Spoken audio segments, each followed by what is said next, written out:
Hello students, आप सभी को शुभ संध्या। कैसे हैं आप सब? उम्मीद करते हैं कि आप सभी लोग स्वस्थ होंगे, मस्त होंगे और अपने बोर्ड एग्जाम की तैयारी अच्छी तरीके से घर पर कर रहे होंगे। तो पिछली क्लास में मैंने आप सभी लोगों को सॉल्व कराना शुरू किया था और क्लास 12 की मैथमेटिक्स विषय के अंतर्गत जो आपका 2023 का सेट नंबर 1 था, उसके मैंने आप लोगों को क्वेश्चन नंबर 3 के गा पार्ट तक सॉल्व करा दिया था। मैंने आप सभी से कहा था कि जो घा पार्ट है वो आप सभी लोग कीजिएगा, नहीं होगा तो कमेंट बॉक्स में बताइएगा, आपको हम जब नेक्स्ट क्लास लेंगे तो बता देंगे। तो 3 विद्यार्थियों का मैंने कमेंट देखा है, उन्होंने कमेंट किया है कि सर घा पार्ट बता दीजिए, समझ में नहीं आया है। तो भैया आपकी कमेंट है तो हम उसे ज़रूर स्वीकार करेंगे। तो चलिए तीसरे का सबसे पहले घा देख लेते हैं, फिर चौथे प्रश्न पर हम चलते हैं और आज की क्लास में 5 नंबर वाले प्रश्न आप सभी को सॉल्व कराए जाएंगे। तो सभी विद्यार्थियों से हमारी रिक्वेस्ट है कि आप सभी लोग क्लास में अंत तक जरूर बने रहें, क्योंकि 5 नंबर वाले प्रश्न आपसे यहीं से पूछे जाएंगे। ठीक है, बोर्ड एग्जाम में कहीं बाहर से नहीं आएंगे। जो यहाँ पर आप सभी लोगों को प्रीवियस ईयर के पेपर में हम सॉल्व करा रहे हैं, यही प्रश्न रिपीट होते हैं, इसी टाइप के प्रश्न आते हैं। ठीक है, तो सभी विद्यार्थी एक बार वीडियो को लाइक कर दे भाई, और दोस्तों को ज़्यादा से ज़्यादा शेयर कर दे, जिससे ज़्यादा से ज़्यादा संख्या में क्लास से विद्यार्थी जुड़ सकें। ठीक है, बाकी तो यहाँ पर कल क्लास चलेगी, किसी भी प्रकार की कमेंट नहीं होगी, किसी प्रकार का समय आपका बर्बाद बिल्कुल भी नहीं होगा। तो चलिए स्टार्ट करते हैं। तीसरे का सबसे पहले घा पार्ट हम देखते हैं। तीसरे का घा पार्ट, तो तीसरे का जो घा पार्ट है वो प्रायिकता का क्वेश्चन है और इसमें कहा जा रहा है कि पूर्णांकों 1 से 11 तक में से 2 पूर्णांक यादृच्छा चुने जाते हैं। ठीक है, तो सबसे पहले यहाँ पर देखिए पूर्णांक जो है 1 से 11 तक की बात हुई है, मतलब 1 2, ठीक है, यहाँ पर 11 तक पूर्णांक लिख लेते हैं। 2 3 4 5 6 7 8 9 10 11 11 पूर्णांकों में, ठीक है, 11 पूर्णांकों में 2 पूर्णांक चुने जाते हैं, इसलिए क्रमशः, ठीक है, 11 C2 लिखेंगे। ये जो होंगे ये कुल परिणाम होंगे और कुल परिणाम को हम लिखते हैं NS से। ठीक है, 11 C2 का मान तो सभी विद्यार्थी निकाल लेंगे। 11 फैक्टोरियल बटे में नीचे आपका है 2 फैक्टोरियल और फिर कितना हो जाएगा 11 - 2 यानी 9 फैक्टोरियल।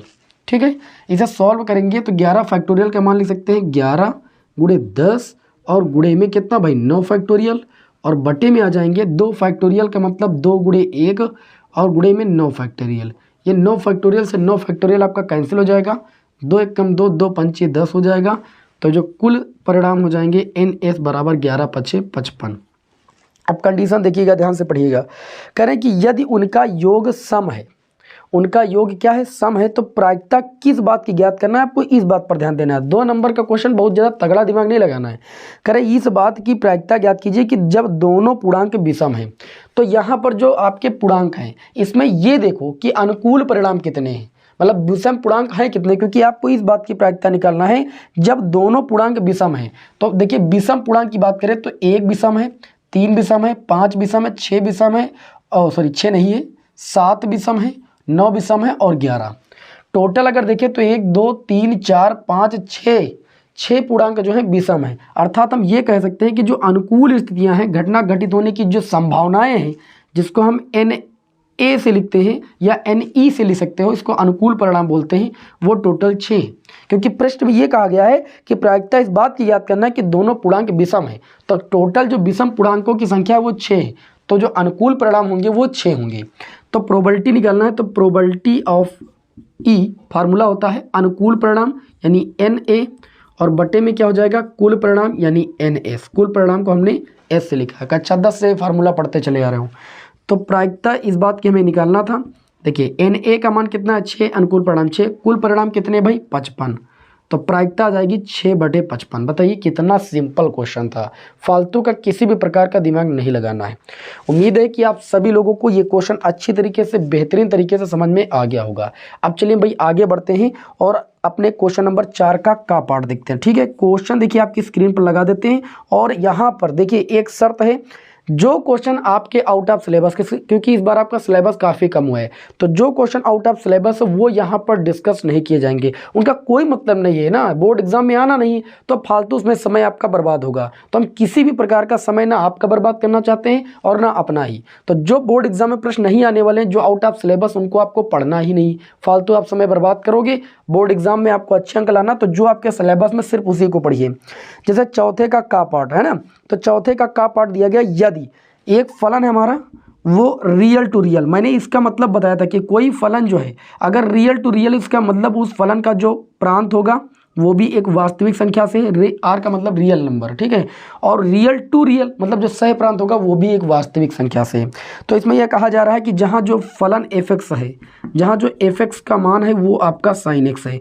और आप सभी लोग प्रतिलोम त्रिकोणमितीय फलन में भी पढ़े हो, ठीक है, और पढ़ते चले आ रहे हो कि जो साइन एक्स का प्रांत होता है, ठीक है, प्रांत और परिसर आप सभी को ऐसे याद होना चाहिए। तो मैं यहाँ पर लिख देता हूँ साइन एक्स का प्रांत और परिसर, यही आपसे देखो पूछा गया है 2 नंबर में। प्रांत की अगर बात करें तो साइन एक्स का जो प्रांत होता है वो माइनस इन्फिनिटिव से प्लस इन्फिनिटिव होता है, ऐसे ही याद आपको होना चाहिए। और जो साइन एक्स का मान ही तो एफ एक्स है, और प्रश्न में ये कहा गया कि एफ एक्स और जी एक्स का परिसर निकालना है। तो पहले जो एफ एक्स दिया गया उसका हम परिसर निकालें। तो प्रांत सभी विद्यार्थियों को पता ही है, साइन एक्स का जो परिसर हो जाएगा, परिसर को इंग्लिश में बोलते हैं भैया रेंज, ठीक है। रेंज का मतलब होता है मिनिमम वैल्यू फिर मैक्सिमम वैल्यू। साइन की मिनिमम वैल्यू जो होती है वो -1 होती है और मैक्सिमम वैल्यू जो होती है वो +1 होती है, इसलिए जो साइन एक्स का परिसर हो जाएगा -1 से 1 हो जाएगा बंद अंतराल के अंतर्गत। उसके बाद एक दूसरा फलन दिया गया है, ध्यान दीजिएगा, बहुत ध्यान से आप समझिएगा क्वेश्चन को, बहुत आसान प्रश्न है।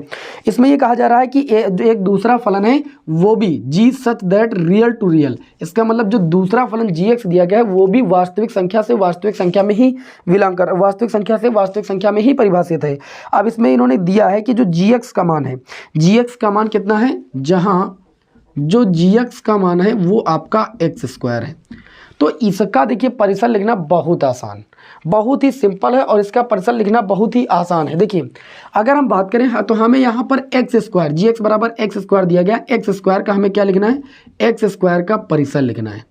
क्या लिखना है, x² का परिसर, ये हमें यहाँ पर ज्ञात करना है। अब थोड़ा सा कॉमन सेंस लगाओ भैया, देखिए फलन आपको दिया गया है, देखिए gx बराबर x², जहाँ जो x है, जहाँ जो x है वो वास्तविक संख्या में बिलोंग कर रहा है, ठीक है। अर्थात हम कह सकते हैं कि जो प्रांत का मान है वो एक वास्तविक संख्या से आ रहा है। तो वास्तविक संख्या में 0 भी आएगा, -1 भी आएगा, +1 भी आएगा, -2 भी आएगा, +2 भी आएगा, मतलब धनात्मक ऋणात्मक सब संख्याएं आएंगी। अब हमको निकालना है x² का मान, मतलब इस प्रांत के प्रतिबिंब अवयव का मान निकालना है। तो प्रतिबिंब अवयव के लिए फलन दिया गया x², अर्थात जो वास्तविक संख्या का मान है उसका स्क्वायर करने पर कौन सी वैल्यू प्राप्त होगी।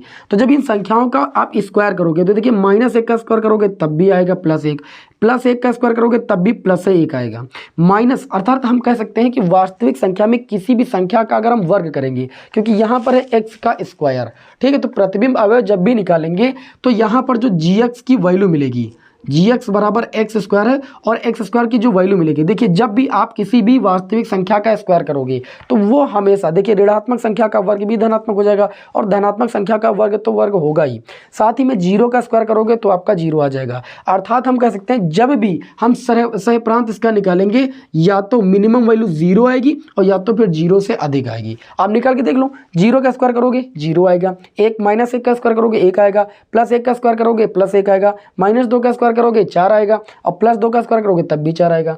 अर्थात हर एक स्थिति में पॉजिटिव संख्या आएगी हमेशा, और या तो मिनिमम वैल्यू की अगर बात करें तो 0 का स्क्वायर 0 होगा। तो हम कह सकते हैं कि जो x² का मान निकाला जाएगा या तो वो 0 के बराबर आएगा या तो फिर 0 से बड़ा आएगा, और कहाँ तक बढ़ाएगा, इन्फिनिटिव तक बढ़ाएगा, क्योंकि वास्तविक संख्या जब लिखेंगे तो इन्फिनिटिव तक ही तो लिखेंगे, -इन्फिनिटिव से +इन्फिनिटिव, ठीक है। तो अभी माइनस तो आना नहीं है, तो हम ये कह सकते हैं कि यहाँ पर जो वैल्यू आएगी इसका जो अगर हम निकालें gx का परिसर का मतलब होता है भैया रेंज, कहाँ से कहाँ तक।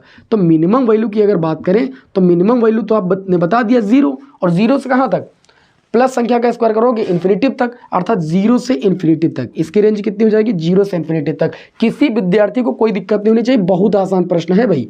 अगर आपको कहीं पर कोई दिक्कत होगी तो इसको एक बार अगेन जो है वीडियो को आप रिवर्स कीजिएगा और एक बार अगेन देखिएगा, इसमें कोई दिक्कत आपको नहीं होने वाली है, ठीक है। आगे चलिए बढ़ते हैं, समय को लॉस नहीं करते हैं बिल्कुल भी। तो अगला जो क्वेश्चन होगा चौथे का खा पार्ट क्या कहता है, कहता है कि प्रोबेबिलिटी ऑफ ए, यानी ए की वैल्यू आपको दी गई है 1/2, घटना ए के घटित होने की प्रायिकता, हिंदी में कहेंगे प्रोबेबिलिटी ऑफ बी, घटना बी के घटित होने की प्रायिकता दी गई है 1/3, और साथ में कहा जाता है कि तथा probability of A union B बराबर आपको दिया गया है 2/3। आपसे कहा जा रहा है तो सिद्ध कीजिए कि घटनाएं स्वतंत्र हैं। देखिए दो प्रकार की घटनाएं होंगी, मैं कंडीशन आपके समक्ष लिख के दे रहा हूं। अनसॉल्व पेपर को यहां पर सॉल्व कराने का उद्देश्य तो है ही है, साथ ही में उसकी मदद से बहुत सारे क्वेश्चनों को भी आपको सीखना है, ठीक है। इसलिए कहते हैं कि क्लास में अंत तक जरूर बने रहो। तो अगर बात करिए, अगर ए व बी दो घटनाएं स्वतंत्र हों, क्या हो भाई, स्वतंत्र हों, तो स्वतंत्र होने की कंडीशन क्या है, बहुत ध्यान से समझिएगा। दो घटनाएं ए व बी स्वतंत्र होगा तो probability of A intersection B की value probability of A into में प्रोबेबिलिटी ऑफ बी के बराबर होनी चाहिए। अगर स्वतंत्र होंगी दोनों घटनाएं तो probability of A intersection B का मान प्रोबेबिलिटी ऑफ ए इंटू में प्रोबेबिलिटी ऑफ बी के गुणनफल के बराबर होना चाहिए। और दूसरी कंडीशन ये है कि यदि ए व बी क्या है, दो अपवर्जी घटनाएं हों, ये दो प्रकार की घटनाएं आपको याद रखना है, अपवर्जी घटनाएं हों, क्या हो भाई, स्वतंत्र घटनाएं हों, लिख लेना अगर कहीं छूट जाए तो, घटनाएं हों तो कंडीशन क्या होती है, तो कंडीशन होती है probability of A intersection B, probability of A intersection B बराबर कितना होना चाहिए, 0। अगर प्रोबेबिलिटी ऑफ ए इंटरसेक्शन की वैल्यू हम 0 के बराबर सिद्ध कर दें तो वो ए और बी जो दो घटनाएं होंगी वो अपवर्जी मानी जाएंगी। और अगर हम probability of A intersection B की value probability of A into probability of B के बराबर सिद्ध कर दें तो ये दोनों ए और बी दोनों घटनाएं क्या माने जाएंगी, स्वतंत्र। हमको इस क्वेश्चन में बोला गया है कि आप सिद्ध कीजिए कि ए और बी स्वतंत्र घटनाएं हैं। तो स्वतंत्र घटनाएं के लिए हमको क्या चाहिए, हमको probability of A intersection B चाहिए। तो probability of A intersection B की वैल्यू निकालने के लिए फार्मूला सभी को पता होना चाहिए, probability of A plus probability of B minus probability of A union B. अगर हमको probability of A union B की वैल्यू निकालनी होगी, इसको इधर लेंगे उसको उधर माइनस में भेज देंगे, समझ रहे हो ना। तो probability of A intersection B की वैल्यू हम निकालेंगे, प्रोबेबिलिटी ऑफ ए की वैल्यू हमको दी गई कितनी 1/2, प्रोबेबिलिटी ऑफ बी की वैल्यू हमको कितनी दी गई 1/3 और minus probability of A union B की वैल्यू आपको दी गई है 2/3। इसको आप सॉल्व कीजिए, देखिए इन तीनों में एलसीएम मिल जाएगा, 3 दूनी 6, 2 3 6, 3 1 3 ऊपर हो जाएगा, 3 दूनी 6, 2 1 2 आपका ऊपर हो जाएगा और 2 3 6 होगा और कितना होगा भाई 3 दूनी 6 और 2 दूनी 4, ये आपका -4 यानी ऊपर हो जाएगा 5 से 4 जाएगा 1/6। Probability of A intersection B की वैल्यू कितनी आ गई 1/6। तो आपको सिद्ध करना था कि ए और बी स्वतंत्र घटना है, तो आपने एलएचएस का मान निकाल लिया। अब बिल्कुल यही चीज आप इधर आरएचएस में जो probability of A into probability of B उसका मान निकालिए। अगर इतना आ जाए तो ये कंडीशन आपकी आ जाएगी, अर्थात घटनाएं क्या हो जाएंगी, स्वतंत्र हो जाएंगी। भाई इसको रफ कर दें। सभी विद्यार्थी जो विद्यार्थी भाई जुड़ रहे हैं वो क्लास में अंत तक जरूर बने रहें, ठीक है। मैं इसलिए कहता हूं कि जब क्लास में आप अंत तक बने रहोगे तब आपको लाभ मिलेगा, नहीं कोई मतलब नहीं है आप क्लास में आए ऐसे देखें बढ़िया माहौल चल रहा है, ठीक है, लाइव कुछ लोग जुड़े हैं कुछ लोग जा रहे हैं तो कोई मतलब नहीं, ठीक है। आप यहाँ पर पढ़ने आए एकदम धैर्य के साथ पढ़िए। अब निकालेंगे हम क्या, प्रोबेबिलिटी ऑफ ए इंटू में probability of B. Probability of A की अगर बात करें तो 1/2 और प्रोबेबिलिटी ऑफ बी की बात करें तो 1/3। कितना आ जाएगा 1/6 लिखोगे, चूंकि probability of A intersection B की value probability of A into में प्रोबेबिलिटी ऑफ बी के बराबर है, अतः जो ए व बी क्या हो जाएंगी, स्वतंत्र घटनाएं। क्या है भाई, स्वतंत्र घटनाएं। इस तरीके से आपको क्या है भाई लिखना है। तो इस तरीके से चौथे का खा पाठ हो गया। अब हम बढ़ते हैं प्रश्न संख्या 4 के गा पाठ की ओर। ये सारे प्रश्न अभी 2-2 नंबर वाले हैं, गा पाठ की ओर बढ़ते हैं। तो गा में बताया जा रहा है कि यदि वेक्टर ए बराबर, ध्यान दीजिएगा, कह रहे हैं कि यदि वेक्टर ए बराबर 2i कैप प्लस का 2j कैप प्लस का 3k कैप, ठीक है, और वेक्टर बी बराबर आपको दिया गया है माइनस का i कैप प्लस का 2j कैप और प्लस का k कैप। आगे वेक्टर सी बराबर आपको दिया गया है 3i कैप प्लस का j कैप। बात समझ में आई। करें इस प्रकार है कि जो vector a plus lambda vector b है ये लंब है किस पर, c पर। जब एक सदिश किसी दूसरे सदिश पर लंब होता है तो उन दोनों का डॉट प्रोडक्ट 0 के बराबर होता है। आपने पढ़ा है कि vector a dot vector b बराबर होता है mod a mod b cos theta. अगर थीटा के स्थान पर 90 रखोगे कॉस 90 हो जाएगा, या पूरी वैल्यू 0 हो जाएगी। अर्थात हम कह सकते हैं कि ए डॉट बी का मल्टीप्लाई जो होगा वो 0 होगा लंबवत होने की स्थिति में। दो सदिश अगर परस्पर लंबवत हैं तो उन दोनों का जो मल्टीप्लाई होगा वो 0 होगा। अब यहाँ पर यह कहा गया कि ये सदिश और ये सदिश परस्पर लंबवत है, अर्थात इनका और इनका डॉट प्रोडक्ट 0 के बराबर होगा, तो आपको यहाँ पर क्या निकालना है, लैम्डा का मान बताना है कितना आएगा। बहुत सिंपल क्वेश्चन है। वेक्टर ए, अब थोड़ा सा काम डायरेक्ट करेंगे इसलिए सभी विद्यार्थी ध्यान इधर केंद्रित करेंगे। वेक्टर ए की वैल्यू आपकी इतनी है, ठीक है, वेक्टर बी की वैल्यू इतनी है, इसमें लैम्डा से मल्टीप्लाई भी होगा, तो हम इससे इसको सॉल्व करेंगे। देखिए वेक्टर ए में आई वाला 2i कैप है, वेक्टर बी में -i कैप है, पहले दोनों में हम i कॉमन ले लेंगे, i कैप, तो यहाँ बचेगा 2 और इसमें लैम्डा से मल्टीप्लाई भी होगा ना, और i कॉमन ले लिया तो ये आपका हो जाएगा माइनस का लैम्डा।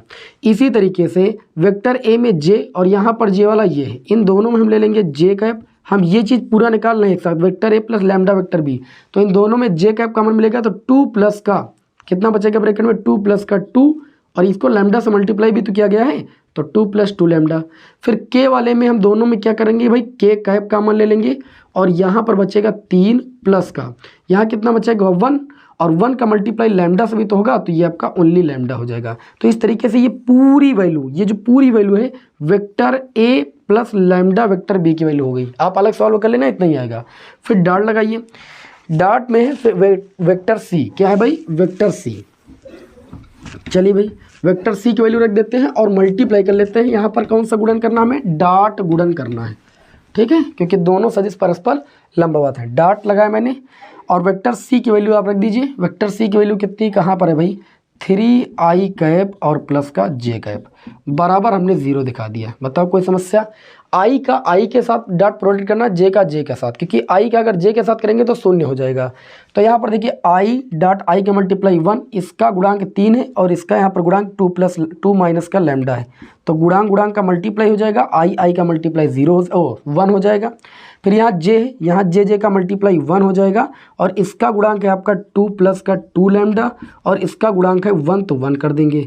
के वाला यहाँ पर है, लेकिन यहाँ के वाला नहीं है, अर्थात हम कह सकते हैं 0 के, तो 0 का मल्टीप्लाई इसके गुणांक से होगा तो ये पूरा 0 हो जाएगा, ठीक है। तो आगे कुछ नहीं करेंगे, बराबर आपका हो जाएगा 0। उम्मीद है कि सारी बात समझ में आ रही होगी। अब ये हो जाएगा 3 दूनी 6, और ये हो जाएगा माइनस का 3 लैम्डा, और ये आपका हो जाएगा प्लस 2 प्लस का 2 लैम्डा, बराबर कितना हो जाएगा 0। 6 2 कितना हो जाएगा 8, माइनस 3 प्लस 2 कितना हो जाएगा माइनस लैम्डा, बराबर 0। लैम्डा का मान निकालेंगे तो प्लस का 8 आएगा, ठीक। उम्मीद है सभी विद्यार्थियों को ये क्वेश्चन समझ में आया होगा, ठीक है। चलिए आगे बढ़ते हैं।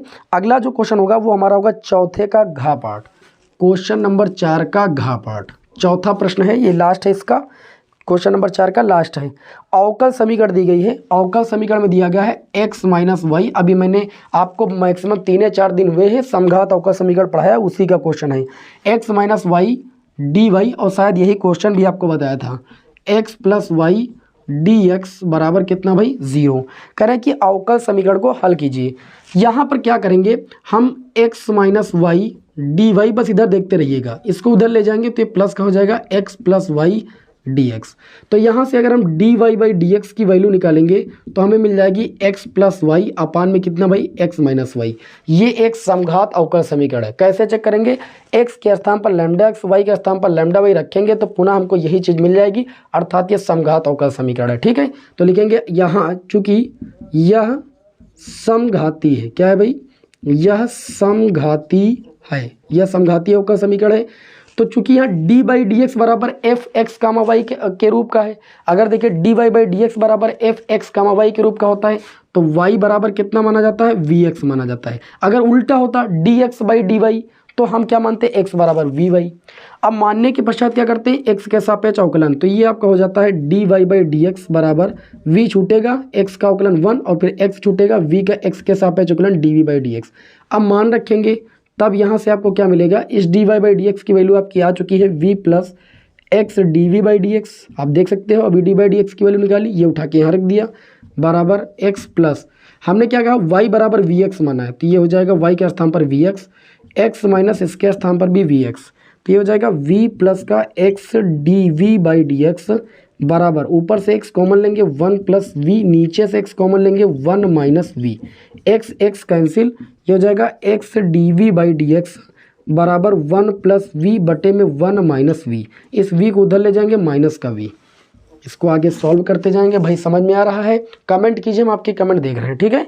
ये आपका क्या हो जाएगा, ये आपका हो जाएगा x d v by d x बराबर, इसको सॉल्व करेंगे 1 का मल्टीप्लाई v से हो जाएगा 1 प्लस v, ठीक है, और v कम कितना हो जाएगा v, और माइनस v का मल्टीप्लाई माइनस v से तो हो जाएगा प्लस का v स्क्वायर, और बटे में आपका 1 माइनस v। यहाँ तक किसी को कोई दुविधा? किसी को कोई दुविधा नहीं, दिखाई नहीं पड़ रहा, हम थोड़ा सा बढ़ा दे रहे हैं। दिखाई पड़ रहा है ना? हाँ, दिखाई पड़ना चाहिए चाहे जैसे। अब ये आपका क्या हो जाएगा, x वाले एक तरफ v वाले एक तरफ, ये हो जाएगा x dv by d x बराबर, देखिए minus v plus v zero, ऊपर बचेगा 1 प्लस वी स्क्वायर, नीचे बचेगा 1 माइनस वी। ये v वाले इधर करेंगे तो ये 1 माइनस वी बटे में 1 प्लस वी स्क्वायर, ऊपर वाला नीचे, नीचे वाला ऊपर, और ये dx नीचे से ऊपर चला जाएगा उधर, और गुड़े वाला बटे में आ जाएगा। ठीक, इधर आपका dv बचा। अब इसका दोनों पक्षों का क्या कर देंगे भाई, समाकलन कर देंगे। ठीक है, v वाले एक तरफ x वाले एक तरफ करने के बाद क्या करते हैं, दोनों पक्षों का समाकलन कर देते हैं। समाकलन करेंगे तो ये आपका हो जाएगा 1/1 प्लस वी स्क्वायर डी का अलग हो जाएगा, और माइनस v अपान में 1 प्लस वी स्क्वायर डी का अलग हो जाएगा, और इधर dx अपान x का अलग हो जाएगा। बताओ कितना सिंपल है। ठीक है, इसका भी, इस फलन का भी आप अवकलन कर चुके हो, इसमें कुछ नहीं करना, नीचे वाले को t मानना है। ठीक है, तो ये 2v dv बराबर आपका कितना हो जाएगा dt, यानी v dv बराबर dt बाई 2 आ जाएगा। तो हम डायरेक्ट कर दे रहे हैं, ये तो 1/1 प्लस एक्स स्क्वायर के रूप का है, अर्थात इसका समाकलन कितना होगा tan इनवर्स x, x के स्थान पर v है, और इसका समाकलन होगा 1/2, और 1/t का क्या होता है log t, और t के स्थान पर 1 प्लस वी स्क्वायर। समाकलन करना जानते हो भाई, नीचे वाले को t मान लीजिए, तो 2v dv बराबर dt आएगा, और v dv का मान निकालोगे dt बाई 2 आएगा, तो 1/2 आपका बाहर आ गया। ठीक है, इधर 1/x का समाकलन करोगे हो जाएगा log x, और ये हो जाएगा प्लस c। ठीक है, अब चूंकि v के पदों में तो समीकरण थी नहीं, समीकरण तो हमारी x y के पदों में थी, हमने y बराबर vx माना था, तो वैल्यू पुट कर देंगे। यहाँ से अगर हम v की वैल्यू निकालेंगे तो भैया y बटे x मिलेगी। चलो वैल्यू रख देते हैं, tan इनवर्स y के स्थान पर, v के स्थान पर रखेंगे y by x minus 1/2 log, और ये हो जाएगा 1 प्लस v के स्थान पर लिख सकते हैं y बाई एक्स, तो हो जाएगा y स्क्वायर बटे में एक्स स्क्वायर बराबर हो जाएगा log x, और प्लस का कितना हो जाएगा c। बस और कुछ नहीं करना है। ठीक है, यही आपके इस क्वेश्चन का आंसर हो जाएगा। सभी विद्यार्थी स्क्रीनशॉट ले सकते हैं, हम बिल्कुल भी यहाँ से हट जाएंगे, आपको कोई दिक्कत नहीं होने देंगे, स्क्रीनशॉट आप ले सकते हो। बिना समय को लॉस किए हुए हम बढ़ेंगे नेक्स्ट क्वेश्चन की ओर, क्योंकि आप सभी लोगों ने पिछली बार कमेंट किया था कि सर आपकी स्पीड थोड़ा सा डाउन है, तो हम स्पीड मेंटेन बनाए रखेंगे, कम समय में ज़्यादा से ज़्यादा प्रश्नों को सॉल्व कराएंगे। ठीक है, इस मॉडल प्रश्न पत्र में 3 क्लासें हो जाएंगी, लेकिन अगले मॉडल प्रश्न पत्र में प्रयास करेंगे कि 2 ही क्लासों में मॉडल प्रश्न पत्र पूरा सॉल्व कराया जाए, या एक ही क्लास में अगर कोई हो सकता तो वो भी कराएंगे। मेरी पूरी कोशिश है कि आपको हम कम से कम क्लास में ज़्यादा से ज़्यादा पढ़ाएंगे। ठीक है, बस आप थोड़ा सा धैर्य तो रखिए भाई। ठीक है, सब कुछ पढ़ाएंगे भाई। चलिए आगे बढ़ते हैं क्वेश्चन नंबर 5 की ओर। क्वेश्चन नंबर 5 का हम पहले का पार्ट देखते हैं। तो भैया का पार्ट आपके सिलेबस में नहीं है, सारणिकों में जो गुणधर्म थे वो सब हटा दिए गए हैं। तो ये गुणधर्म पर आधारित क्वेश्चन है, ये बहुत इंपॉर्टेंट था, मैं आपको बता दूं, आपको करना होगा, कर लेना। पहले ABC R1 R2 R3 से ABC कॉमन लेना है, उसके बाद जो जोड़ देना है तीनों को, और जोड़ने के पश्चात आपको यही चीज़ जो सिद्ध करना वो निकाल लेना, बाकी उसके बाद प्रसार कर देना, आंसर आ जाएगा। ठीक, लेकिन जो सिलेबस में नहीं उसे हम यहाँ पर नहीं पढ़ाएंगे, फालतू का समय लॉस नहीं करेंगे बिल्कुल भी। तो चलिए अब 5 का खा पार्ट देखते हैं। ठीक है, 5वें का दूसरा क्वेश्चन देखते हैं। यहाँ पर आपको दिया गया है fx बराबर फलन दिया गया है x प्लस 1/x। हर एक प्रश्न में, हर बार जो प्रश्न पत्र आता है उसमें एक आधा क्वेश्चन ऐसा बना दिया जाता है कि आप उसे अपने मन से सॉल्व करें। जैसे यहाँ पर दिया गया है fx बराबर x प्लस 1/x, और कह रहे हैं कि सिद्ध करो। अब ये प्रश्न किसी चैप्टर का लग रहा है आपको, बताइए। सिद्ध करो कि fx का होल क्यूब, ठीक है, लेकिन है सिंपल, fx का होल क्यूब बराबर fx क्यूब और प्लस का 3f1/x। ठीक है, ये चीज़ हमें सिद्ध करना है। तो ये चीज़ सिद्ध करने के लिए हम LHS RHS दोनों निकालेंगे। सबसे पहले LHS की बात करेंगे। ठीक, तो LHS में है आपका fx का होल क्यूब। अब बात करें यहाँ पर fx की वैल्यू कितनी है, तो आपका हो गया x प्लस 1/x, इसका whole cube. a plus b का होल क्यूब सभी को पता है, a cube plus b cube तो 1/x cube, plus 3ab, a के स्थान पर x, b के स्थान पर 1/x, और ब्रैकेट में a प्लस बी यानी x प्लस 1/x, x से x कैंसिल, तो ये आपका आ जाएगा x cube plus 1/x cube plus 3 bracket के अंदर a प्लस बी। तो ये LHS हमने निकाल लिया, लेकिन हमको दोनों पक्ष बराबर करने हैं, तो हम RHS अलग से सॉल्व करेंगे। कोई समस्या? RHS में दिया गया है fx क्यूब और प्लस 3 f1/x। अब ध्यान से देखना, जब fx बराबर दिया है तो यहाँ x है और यहाँ पर भी x है। अब fx³ निकालना तो x के स्थान पर केवल इसी फलन में x³ रख देना है, तो ये हो जाएगा x³ + 1/x³ प्लस 3 इंटू में fx बराबर है तो यहाँ x है, अगर यहाँ पर x के स्थान पर 1/x रख देंगे तो जहाँ जहाँ x है वहाँ पर 1/x रख देंगे, तो इस x के स्थान पर 1/x रख देंगे प्लस 1 इस x के स्थान पर भी 1/x रख देंगे।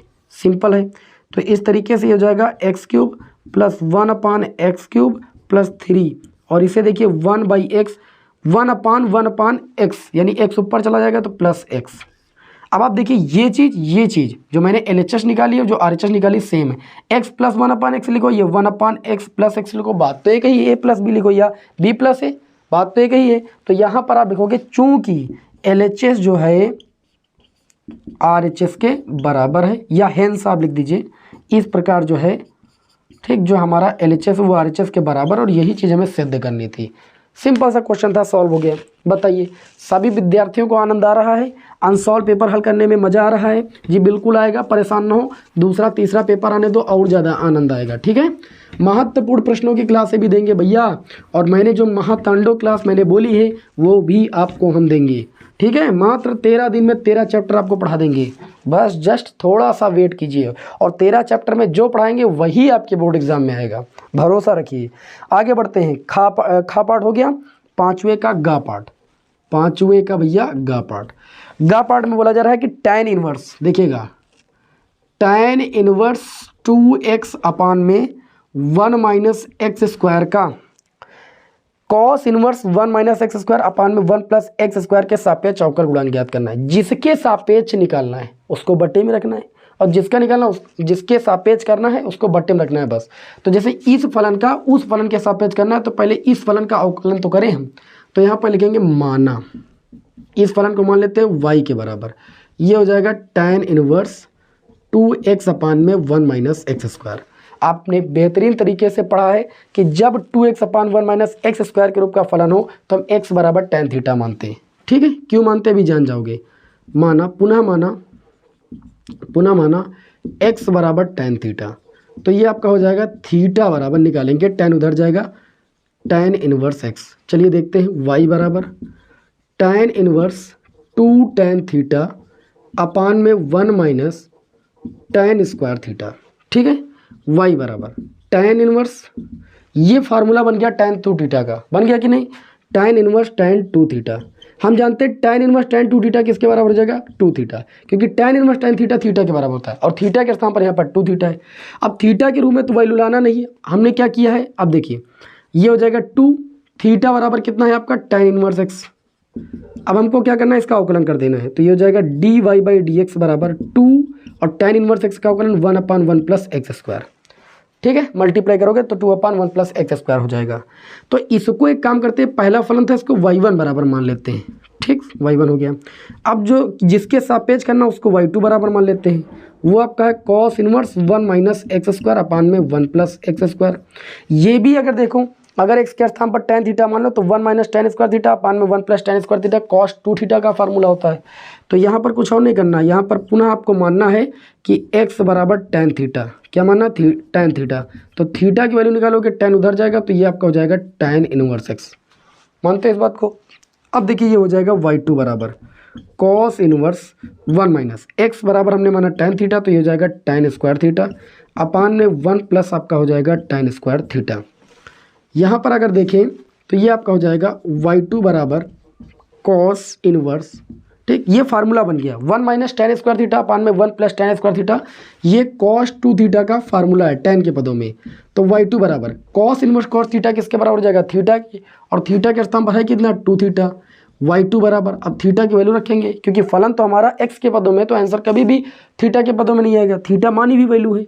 चलिए रख देते हैं 2, और ये हो जाएगा tan इनवर्स x। इसका अवकलन करेंगे तो ये हो जाएगा dy/dx बराबर 2 tan इनवर्स x का अवकलन 1/1 + x²। अब इसके सापेक्ष करना था, यानी इसको नीचे रखना, उसको एक पहले नंबर ऊपर रखना है। समीकरण 1 समीकरण 2। नाउ हमको वैल्यू यहाँ पर निकालना था dy1/dx बटे में dy2/dx की, इसके सापेक्ष करना था, जिसके सापेक्ष करना उसको नीचे रखना है। ठीक, किसका करना था? इसका, ऊपर वाले का भी हल आया है 2/1 प्लस एक्स स्क्वायर, नीचे वाले का भी हल आया है 2/1 प्लस एक्स स्क्वायर। दोनों सेम वैल्यू है, इसलिए ऊपर नीचे कैंसिल हो जाएंगी, dx से dx कैंसिल हो जाएगा, तो dy1/dy2 की जो वैल्यू आ जाएगी वो 1 आ जाएगी। अर्थात cos inverse 1 minus x square upon 1 plus x square के सापेक्ष इस फलन का जो अवकलन होगा उसका आंसर जो होगा वो 1 होगा। बात समझ में आई कि नहीं समझ में आई? चलिए भाई, ये 5 नंबर वाले प्रश्न है भाई, तो सभी विद्यार्थी भाई, जो विद्यार्थी चैनल से जुड़ रहे हैं, जुड़ते जाएं और लाभ प्राप्त करते जाएं। बस आप क्लास को बीच में लीव ना करें, लीव करने का मतलब बहुत बड़ा नुकसान। 5 नंबर वाले प्रश्न आपको बताए जा रहे हैं, ठीक है ना। आगे चलिए बढ़ते हैं। अगला जो क्वेश्चन है घ नंबर, ये समतल वाला तो टॉपिक हमको लग रहा है अगले साल भी नहीं था, तो ये अलग नहीं रहा, इस बार तो है ही नहीं पहली बात तो, ठीक है, तो इसको भी नहीं कराएंगे। अंगा नंबर अगर बात करें तो अंगा नंबर अभिलंब भी इस बार अवकलन के अनुप्रयोग से हट गया है पूरा, ठीक है, स्पर्श रेखा अभिलंब आपका पूरा हट गया है, ठीक है। और टेलीग्राम चैनल ज्वाइन कर लीजिए, बालाजी स्टडी मोशन सर्च कर लीजिए, उस पर अभी आप लोगों को हम सिलेबस एकदम अच्छे और स्पष्ट शब्दों में लिखा अपलोड कर देंगे, आपको कोई झंझट है ही नहीं, जितना लिखा है उतना ही पढ़ना है, ठीक है, इस बार का। चलिए अब देखते हैं क्वेश्चन नंबर 6 का पार्ट। क्वेश्चन नंबर 6 का पार्ट, ऊपर वाले दोनों क्वेश्चन आपके सिलेबस में नहीं है। लिखा है कि यदि 2 पासे एक साथ फेंके जा रहे हैं तो कम से कम 6 आने की प्रायिकता ज्ञात कीजिए। अब भैया 2 पासे फेंके जा रहे हैं, पहले मेरी बात को समझिएगा। अगर 2 पासे फेंके जा रहे हैं तो जो कुल परिणाम होंगे, देखिए पासे में तल कितने होते हैं? 6। कितने पासे फेंके जा रहे हैं? 2 या 2 बार फेंके, तो टोटल जो कुल परिणाम हो जाएंगे वो 36 हो जाएंगे। जैसे एक सिक्के में 2 तल होते हैं, 2 उछाले जाएंगे तो कुल परिणाम 4 हो जाएंगे, 3 उछालेंगे तो 2 की पावर 3। जितने तल हों और जितनी बार उछाला जाए उसके ऊपर पावर लगा दो। तो हम पासे को उछाल लें, पासे में 6 तल हैं और 2 उछाल रहे हैं, इसलिए 6 की पावर 2, 3 उछालेंगे 6 की पावर 3। समझ रहे हो कि नहीं समझ रहे हो? तो ये कुल स्थितियाँ आपको मिल जाएंगी। उसके बाद आगे क्या दिया गया है? आगे ये दिया जा रहा है कि कम से कम 6 आने की प्रायिकता ज्ञात कीजिए। कम से कम अनुकूल स्थितियां निकालेंगे, अनुकूल परिणाम, ये भी बहुत आसान क्वेश्चन है, कठिन है ही नहीं। अनुकूल परिणाम देखो, अब निकालना किस बात की प्रायिकता है?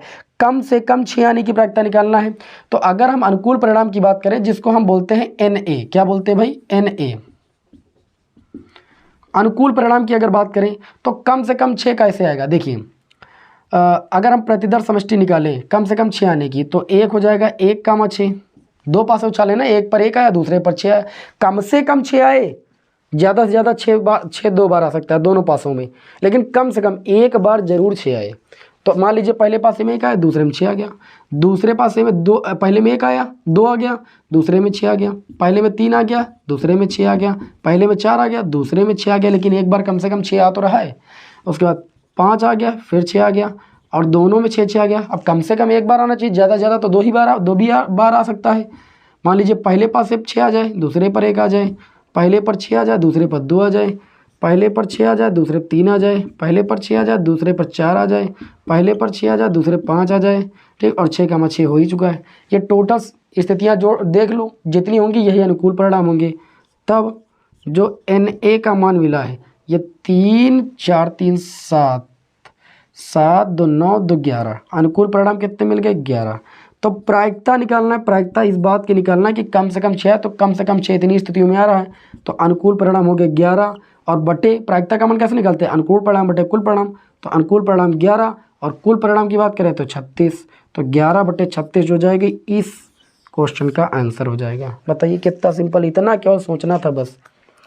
फ्री के 5 नंबर। आगे देखते हैं, तो अगला जो क्वेश्चन है वो खा पार्ट है, ठीक है, खा पार्ट। इसे रब कर दे भाई, रब कर दे, चलिए इसे रब कर देते हैं।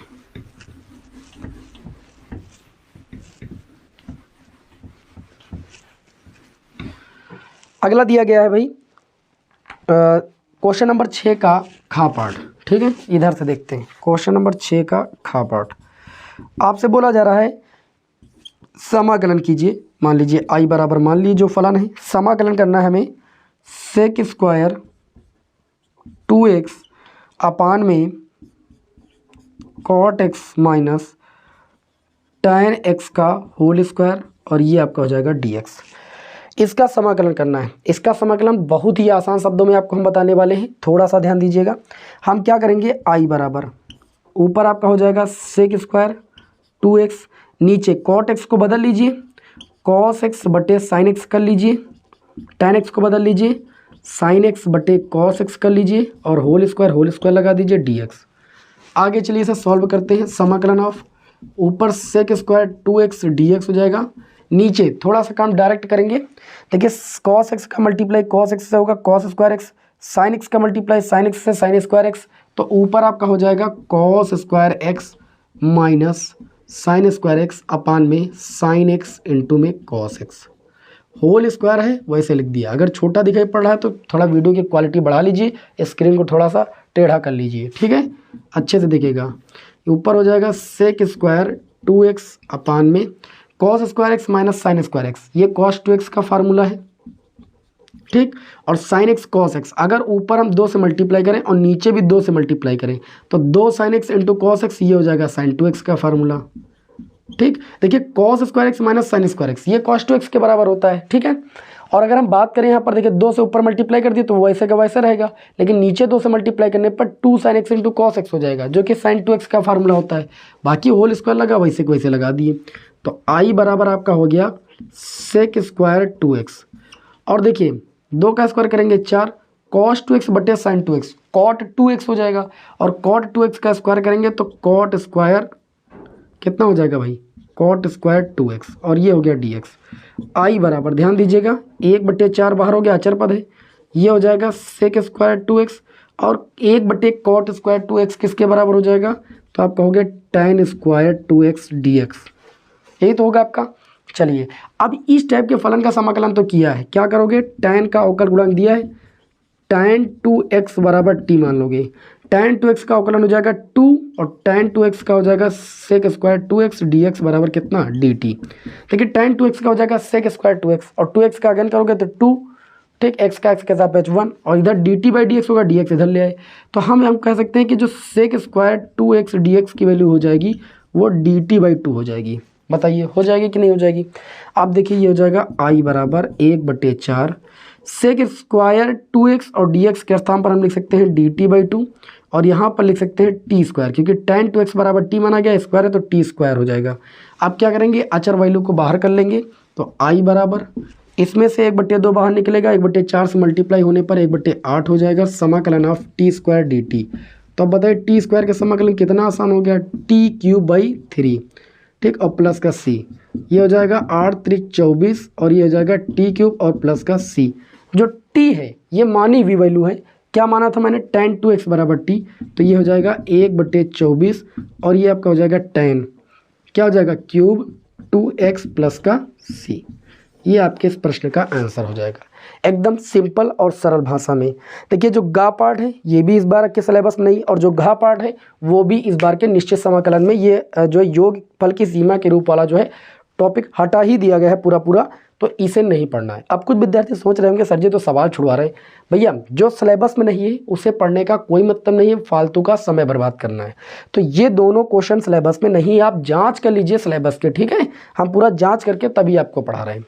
अब देखिए अगला जो अंगा पार्ट है उसे यहाँ पर सॉल्व करा देते हैं, और ये क्लियर की क्वेश्चन बोर्ड एग्जाम में इस बार आएगा, ठीक है, 100% न्यूनतम दूरी वाला क्वेश्चन आता ही आता है।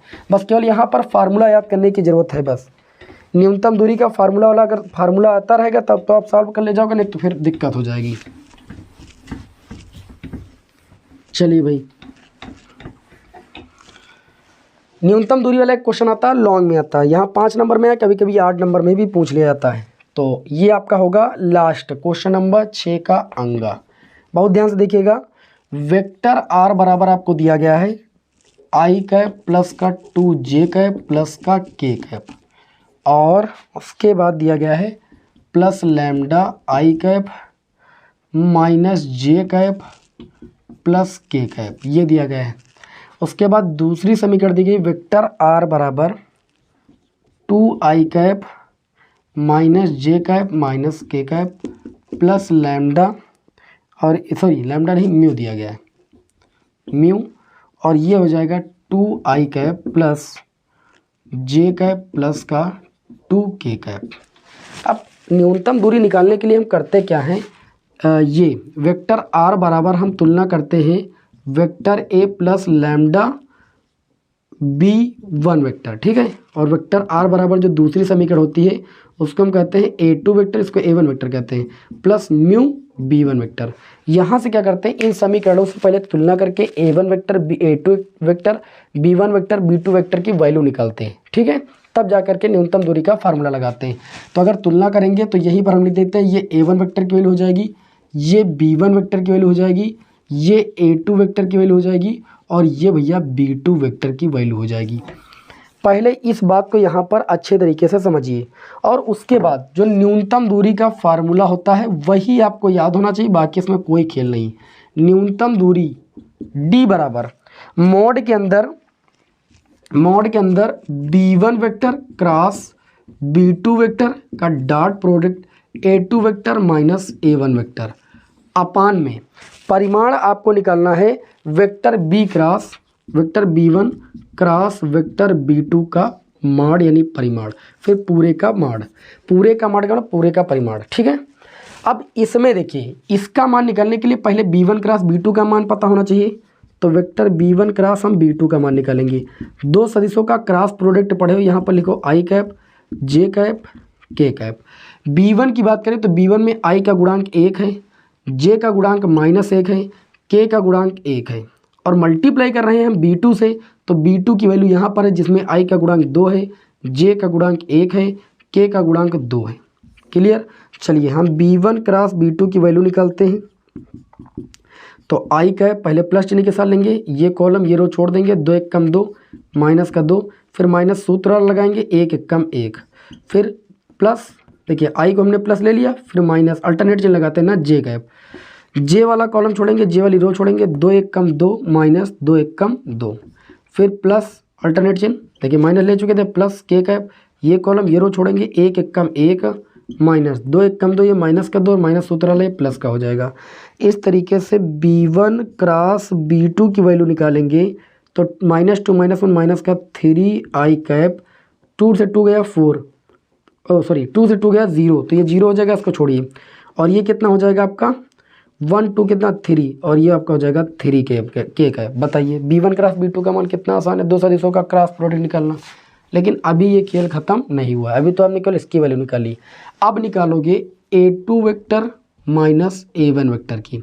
आपको A2 से A1 को माइनस करना है, तो I कैप वाले को I से माइनस करना है, 2I कैप से I कैप जाएगा तो केवल I कैप बचेगा, माइनस J कैप से घटाओगे माइनस का 2J कैप तो माइनस का 3J कैप हो जाएगा, माइनस K कैप से घटाओगे K कैप को तो माइनस K कैप कितना हो जाएगा, माइनस का 2K कैप। ये हो जाएगी A2 माइनस A1 वेक्टर की वैल्यू। बताइए भाई कितना सिंपल है। चलो इसकी भी वैल्यू आ गई। अच्छा माड निकालना, तो इसका माड तो हम निकाल ही लेंगे, ठीक है। जैसे इसका माड निकालना है, तथा वेक्टर B1 क्रॉस B2 का माड का मतलब परिमाण, I के गुणांक का स्क्वायर, 3 का स्क्वायर कितना हो जाएगा 9, माइनस 3 का स्क्वायर करेंगे 9 ही तो आएगा, J के गुणांक J है ही नहीं, K के गुणांक का स्क्वायर मतलब 3 का स्क्वायर 9, यानी ये आपका √18 आ जाएगा। चलिए अब 9 न्यूनतम दूरी निकाल लेते हैं। D बराबर माड के अंदर B1 क्रॉस B2 वेक्टर की वैल्यू कितनी आई है, तो आपका हो गया -3I कैप, और प्लस का कितनी आई है, प्लस का 3K कैप, J वाला है ही नहीं।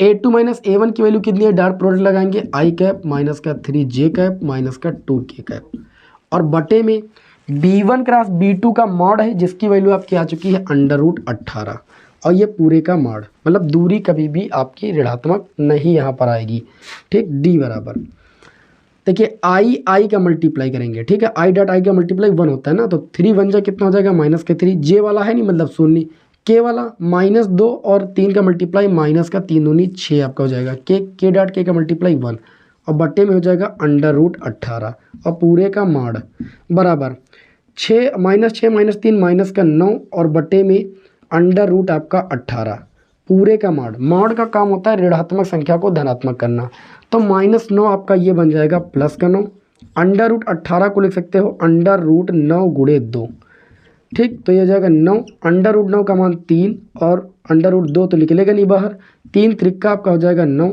फिर क्या करेंगे, इसमें हम √2 से भाई परमेकरण कर देंगे, ठीक, क्योंकि बट्टे में √2 नहीं रखा जाता है, तो ये हो जाएगा 3 √2, और √2 का मल्टीप्लाई 2, तो ये न्यूनतम दूरी हो जाएगी इकाई में। आई बात समझ में। तो न्यूनतम दूरी निकालने में कोई दिक्कत नहीं। सबसे पहले आपको समीकरण की तुलना कर लेना है। a1 vector plus lambda b1 vector से, a2 vector plus mu lambda b2 vector से, a1 b1 a2 b2 की वैल्यू निकाल करके आपको सबसे पहले ये फार्मूला लिखना है। इसके अकॉर्डिंग इसकी वैल्यू निकालना है, इसकी वैल्यू निकालना है, इसकी वैल्यू निकालना है, रख करके मोड निकाल लेना है। यही क्या हो जाएगी, न्यूनतम दूरी हो जाएगी। तो आज की क्लास हम यहीं तक रखते हैं क्योंकि 45 मिनट आपका हो चुका है और क्वेश्चन अभी 3 बचे हुए हैं, 7 नंबर, 8 नंबर, 9 नंबर, जो कि 8 नंबर वाले प्रश्न हैं वो आपको हम नेक्स्ट क्लास में कराएंगे। ठीक है, जो आउट ऑफ सिलेबस है उनको आप टिक कर लीजिएगा, उन पर आप फालतू समय लॉस ना करें। मैं बार बार कह रहा हूँ क्योंकि फालतू समय लॉस करने का मतलब है बोर्ड एग्जाम में फिर आप अपनी जो है समय की बर्बादी कर रहे हैं। ठीक है, क्योंकि आप बोर्ड एग्जाम आपका टारगेट है, उसमें आपको हाईएस्ट अचीव करना है, तो उसके अकॉर्डिंग ही सिलेबस को पढ़ना होगा। चलिए अब हम नेक्स्ट क्लास में आपको हम मिलते हैं आगे के प्रश्नों के साथ। ठीक है, तब तक के लिए आप सभी लोगों को बेस्ट ऑफ लक, शुभकामनाएं। जय हिंद, वंदे मातरम।